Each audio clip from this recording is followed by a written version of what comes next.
বন্ধুসকল কোন প্ৰজাতিৰ মুৰ্গী পুহিলে আপোনালোকে আটাইতকৈ বেছি কণী প্ৰডাকশ্যন কৰিব পাৰিব আজিৰ ভিডিঅ'টো এইটো টপিকৰ ওপৰত বন্ধুসকল তো হায়েষ্ট কণী পৰা প্ৰজাতি কোনটো পাঁচটা প্ৰজাতি আজিৰ ভিডিঅ'টোত কম ভিডিঅ' স্কিপ নকৰিব সম্পূৰ্ণ চাব আৰু চেনেলত নতুন থাকিলে নিশ্চয় ছাবস্ক্ৰাইব কৰিব তো বলক আমি জানি লওঁ পাঁচটা প্ৰজাতিটো হৈছে হোৱাইট লেগহৰ্ণ লেগহৰ্ণ যিটো এইটো বগা কালাৰ হ'ব সম্পূৰ্ণ মুৰ্গীখিনিয়ে বগা কালাৰ হ'ব এই প্ৰজাতিৰ মুৰ্গীটো আপোনালোকে কেজ ছিষ্টেমতো পুহিব পাৰে খাচা ছিষ্টেম আৰু খাচা ছিষ্টেমে বেছিভাগ এইটো কমাৰ্চিয়েল পোৱা যায় এই মুৰ্গীটো বছৰত মোটামুটি আপোনাৰ 350ৰ পৰা 360টা কণী দিয়ে পাৰ ইয়াৰ এই কণীবিলাক বজাৰত মাৰ্কেটত আমি যিটো খাবলৈ পাওঁ এইটো বেছিভাগ হোৱাইট লেগহৰ্ণৰ কণী মানে এইটো প্ৰজাতিৰ মুৰ্গীৰ কণী হয় আৰু এইটো কণীৰ পৰা আৰম্ভ কৰে মোটামুটি 4 মাহৰ পৰা বা 4.5 মাহৰ পৰা ফুলি ষ্টাৰ্ট কৰে কণীৰ পৰা আৰম্ভ কৰে যিটো যেতিয়া 4ৰ পৰা 4.5 মাহ বয়স হৈ যাব এইটো প্ৰথমৰ পৰা কণীৰ পৰা ষ্টাৰ্ট কৰিব তো বলক আমি সেকেন্ড প্ৰজাতিটো জানি লম সেকেন্ড প্ৰজাতি হৈছে RIR ৰোড আইল্যান্ড ৰেড মানে এইটো হৈছে ৰেড কালাৰৰ মুৰ্গী এই প্ৰজাতিটো আপোনালোকে কণী মাংস দুটাৰ কাৰণে কৰিব পাৰে একচুৱেলি এইটো কণীৰ কাৰণে বেষ্ট হয় যেহেতু এইটো মুৰ্গী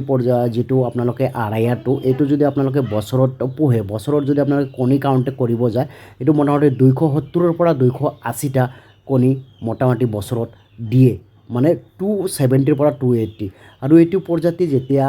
4ৰ পৰা 4.5 মাহ বয়স হয় তেতিয়াৰ পৰা কণী পৰা ষ্টাৰ্ট কৰে ফুল প্ৰডাকশ্যন মোটামুটি 5 মাহৰ পৰা আৰম্ভ কৰে এতিয়া কণী প্ৰডাকশ্যনৰ ভিতৰত এইটো কণীটো হৈছে RIRৰ ব্ৰাউন কালাৰৰ কণী পাব আপোনালোকে মানে এইটো ব্ৰাউন কালাৰ কণীৰ যিটো কালাৰ হ'ব ব্ৰাউন কালাৰ হ'ব এইটো আমি সেকেন্ড প্ৰজাতি হিচাপে ধৰিছোঁ RIRটো আপোনালোকে deep leader system cage system free range system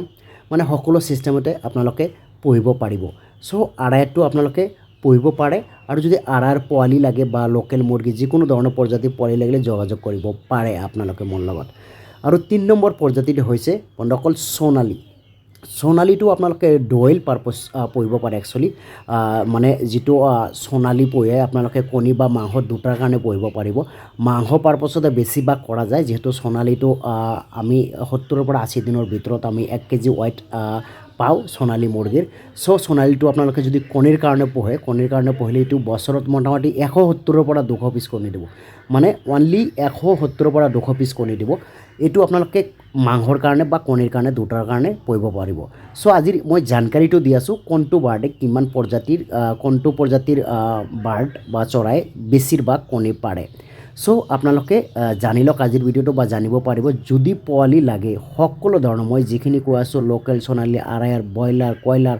হাঁহৰ পোৱালি হওক খাকী কেম্বেল হওক সকলো প্ৰজাতিৰ পোৱালি মোৰ লগত যোগাযোগ কৰিলে পাই যাব সো ফ্ৰেণ্ডছ এতিয়া কথাটো হৈছে মূল 4 নম্বৰ ব্ৰিডটো হৈছে BB380 হৈছে এটা কণী পাৰপছ কৰা যায়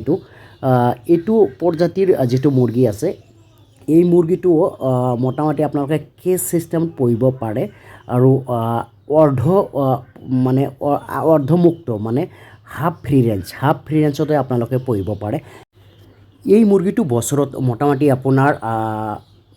লগভগ 270 বা 280 কণী দিয়ে এক বছৰৰ ভিতৰত 280 পিছৰ পৰা 200 মানে 70 পিছৰ পৰা 280 পিছ কণী দিয়ে সো এতিয়া 5 নম্বৰ ব্ৰিড লাষ্ট ব্ৰিডটো মই আপোনালোকক বুজাই আছোঁ এইটো হৈছে লাষ্ট হৈছে ব্লেক অষ্ট্ৰেলপ যিটো ব্লেক অষ্ট্ৰেলপ একচুৱেলি কণী মাংসৰ ডুৱেল পাৰপাছত কৰিব পাৰে কণীৰ কাৰণে বেছিভাগ মানুহে কৰে আৰু মাংসৰ কাৰণেও কৰিব পাৰে আপোনালোকে সো এই মুৰ্গীটো যেতিয়া কণী পৰা কেতিয়া ষ্টাৰ্ট কৰে এই মুৰ্গীটো কণী পৰা ষ্টাৰ্ট কৰিব মিনিমাম আপোনাৰ 4 মাহ বয়স হ'ব লাগিব 4ৰ পৰা 4.5 মাহ যেতিয়া বয়স হৈ যাব তেতিয়া এই মুৰ্গীটো কণী পৰা ষ্টাৰ্ট কৰিব আৰু এইটো বছৰত কণী প্ৰডাকশ্যন মোটামুটি ধৰক 350 বা 350ৰ পৰা 360 মোটামুটি প্ৰায় হোৱাইট লেগহৰ্ণৰ মানে নিচিনা কণী দিয়ে প্ৰায় হোৱাইট লেগহৰ্ণৰ প্ৰডাকশ্যন যেনেকুৱা সেইটো প্ৰায় কাকাকাকি প্ৰডাকশ্যন কণী প্ৰডাকশ্যন হয় সো ফ্ৰেণ্ডছ